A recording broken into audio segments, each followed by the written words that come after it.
Systemic psychiatric mental disorder, इसमें साइकोसिस इन neurosis आता है। साइकोसिस में ऑर्गेनिक साइकोसिस एंड फंक्शनल साइकोसिस आता है। न्यूरोसिस में anxiety, phobia, OCD and hysteria आता है। ऑर्गेनिक साइकोसिस ब्रेन को अफेक्ट करता है। फंक्शनल साइकोसिस माइंड को अफेक्ट करता है। डिलीरियम क्या है? डिलीरियम एक्यूट ऑनसेट होता है, ये कॉन्शियसनेस को अफेक्ट करता है एंड रिवर्सिबल होता है। लेस देन 6 मंथ इसका ड्यूरेशन ऑफ सिम्टम देखने को मिलता है।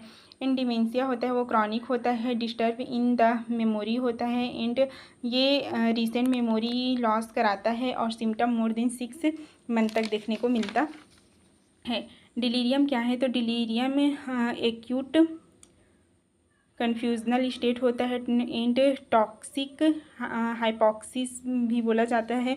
टॉक्सिक साइकोसिस भी बोला जाता है। एक्यूट ऑर्गेनिक रिएक्शन भी बोला जाता है।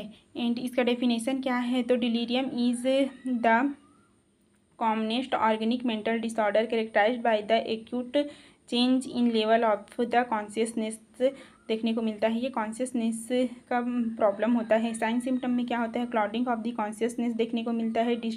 एंड आता है डिसओरिएंटेशन होता है। विजुअल हेलुसिनेशन देखने को मिलता है। स्लीप अवेक साइकिल डिस्टर्ब हो जाता है एंड रेस्टलेसनेस, इरिटेबल होता है, एजिटेशन होता है एंड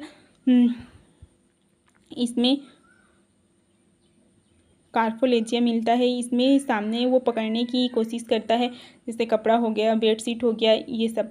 एंड ऑक्यूपेशनल डिलीरियम देखने को मिलता है एंड जैसे जिस ऑक्यूपेशन में रहता है वैसे वो बड़बड़ाने लगता है, करने लगता है। एंड आता है स्लीप स्लर्ड स्पीच हो जाता है, अटेक्सिया देखने को मिलता है। कॉज में क्या कॉज एंड इटियोलॉजी में 5 to 10% all patient medical surgical unit में देखने को मिलता है। एंड ऑल ऑर्गेनिक कॉज में क्या क्या देखने को मिलता है? तो मेटाबॉलिक कॉज में हाइपोक्सिया होता है एंड हाइपोग्लाइसीमिया देखने को मिलता है एंड हीपेटिक एंसेफेलोपैथी देखने को मिलता है। डिलीरियम इसमें डिहाइड्रेशन एंड इलेक्ट्रोलाइट इम्बैलेंस जैसे sodium, potassium, magnesium and calcium etcetera का देखने को मिलता है। एसिडोसिस एंड एल्कोलोसिस की वजह से भी देखने को मिलता है। एंडोक्राइनल कॉज में hypo and hyper thyroidism and pituitarism के कारण देखने को मिलता है। एंड आता है इंजेक्शन ऑफ द टॉक्सिन जैसे कि अल्कोहल हो गया, लिथियम का ओवरडोज की वजह से, nutritional deficiency vitamin B1, 3 and 12 के वजह से, सिस्टमिक इन्फेक्शन की वजह से भी देखने को मिलता है। सेप्टिसिमिया हो गया, न्यूमोनिया वगैरह की वजह से भी होता है। इन डायग्नोस्टिक टूल में हम फिजिकल एग्जामिनेशन करते हैं, MMSC करते हैं एंड MSC करते हैं।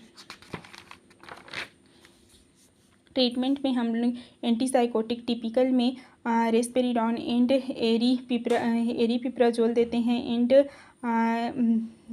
एटिपिकल में हम लोग रेस्पेरिडॉन एंड एरीपिप्राजोल देते हैं एंड टिपिकल में हेलोपेरिडॉल दिया जाता है to manage the psychotic symptom के लिए। एंड एंटी एंजाइटी दिया जाता है सेडेटिव, जिसमें लोराजेपाम, डायजेपाम दिया जाता है। ब्रेन इंजरी का ट्रीटमेंट एक्यूट कॉज में क्या देखने को मिलता है? हाइपोग्लाइसीमिया, IV डेक्सट्रोज दिया जाता है। हाइपोक्सिया है तो ऑक्सीजन दिया जाता है। डिहाइड्रेशन है तो IV फ्लूइड दिया जाता है। विटामिन की डिफिशियंसी है तो विटामिन दिया जाता है। B1 दिया जाता है। 100 mg IM दिया जाता है। एंड सिस्टमिक इन्फेक्शन है तो एंटीबायोटिक दिया जाता है। इसमें नर्सिंग केयर में विजुअल हेलुसिनेशन होता रहता है तो इनडायरेक्ट लाइट सोर्स में रखा जाता है। इसमें जो पेशेंट है उसको रिस्क ऑफ इंजरी है तो इंजरी होता है तो उसको ठीक करना रहता है। And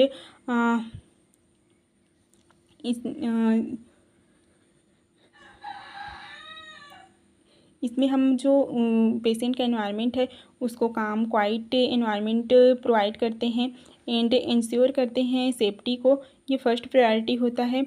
and provide orientation, patient को ओरिएंट कराते हैं टाइम प्लेस से। एंड पेशेंट से हम लोग स्मॉल सेंटेंस में बात करते हैं और टॉपिक को रिपीटेड चेंज नहीं करते हैं, सिंपल सेंटेंस यूज़ करते हैं। So thank you for watching this video.